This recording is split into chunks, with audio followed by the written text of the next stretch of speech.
1971 ഈ ശബരിമലയിലെ ഇപ്പോൾ നമ്മൾ കാണുന്നതിന് മുൻപുള്ള കൊടിമരം സ്ഥാപിച്ചത് പ്രാക്കുളം ഫാസിയുടെയൊക്കെ കാലത്ത്.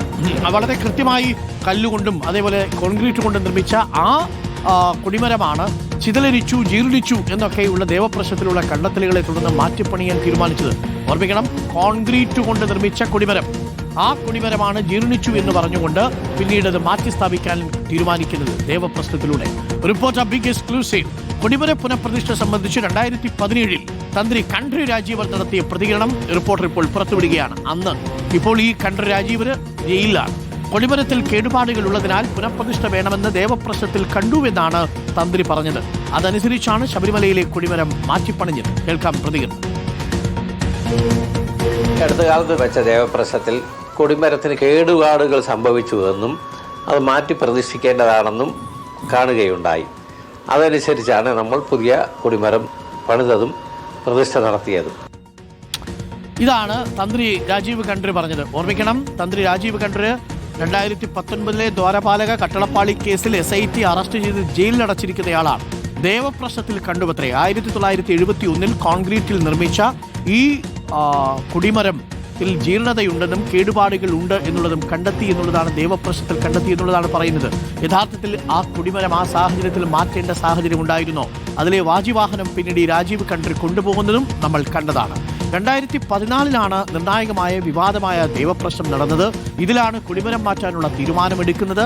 ദേവപ്രശ്നത്തിന്റെ ദൃശ്യങ്ങളും റിപ്പോർട്ടിന് ലഭിച്ചിട്ടുണ്ട്. ആ ദൃശ്യങ്ങൾ കൂടി ഒന്ന് കണ്ടുവരാം.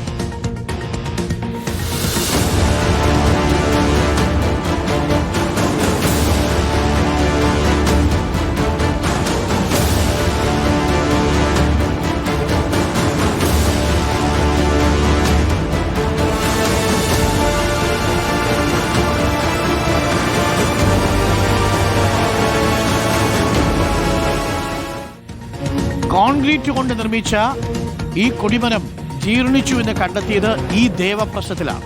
TV പ്രസാദ് ഉണ്ട്. അത് തന്നെ വലിയ കൗതുകമായിരുന്നു. TV പ്രസാദ് 1971 പ്രാക്കുളം ഫാസിയൊക്കെ തിരുവിതാംകൂറിന്റെ ദേവസ്വം ബോർഡിന്റെ തലപ്പത്തിരിക്കുന്ന സമയത്തോ മറ്റോ ആണ് ഈ കൊടിമരം നിർമ്മിക്കുന്നത്. അന്ന് വളരെ കൃത്യമായി ശക്തിയായി ഒരു തരത്തിലുള്ള കലർപ്പുമില്ലാതെ കോൺക്രീറ്റിൽ നിർമ്മിച്ച ഈ കൊടിമരമാണ് ജീർണിച്ചുപോയി, ചിതലരിച്ചുപോയി എന്നൊക്കെ ദേവപ്രശ്നത്തിൽ കണ്ടെത്തി ഒടുവിൽ മാറ്റിപ്പണിയാൻ തീരുമാനിക്കുന്നത് എന്നുള്ളതിൽ തന്നെ ചില ദുരൂഹതകളുണ്ട്. ഇക്കാര്യം തന്ത്രി തന്നെ പറയുന്നതും വ്യക്തമാണ്. അപ്പോൾ ആ ദേവപ്രശ്നം മുതൽ ഇങ്ങോട്ട് ദുരൂഹതയുണ്ടെന്ന് സംശയിക്കേണ്ടി വരും, അല്ലേ TV പ്രസാദ്?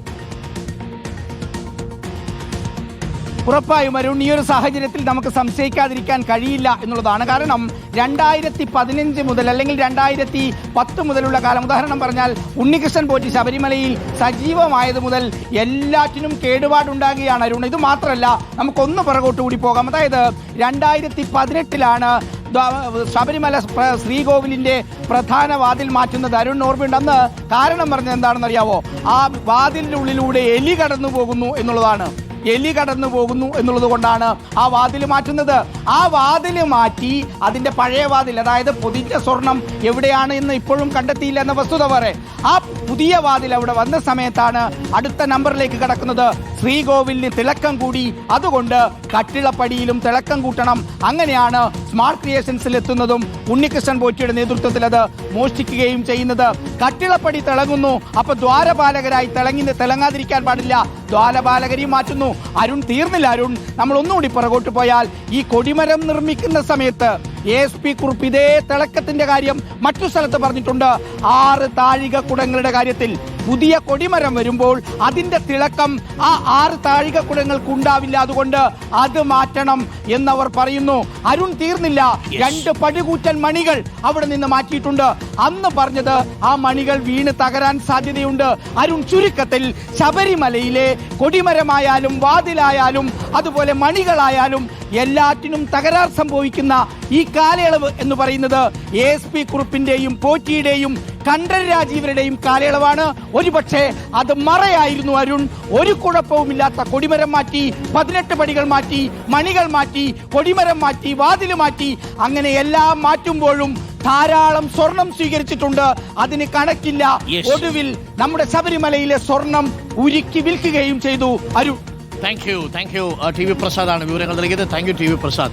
പ്രിയപ്പെട്ട പ്രേക്ഷകർ, ഈ ദേവപ്രശ്നത്തിലാണെന്നും തോന്നുന്നു. അതിനകത്ത് ഒരു കാര്യം തെളിഞ്ഞു വന്നു. എന്താണെന്നറിയാമോ? ചില ആളുകൾ താമസിയാതെ ജയിലിൽ പോകും.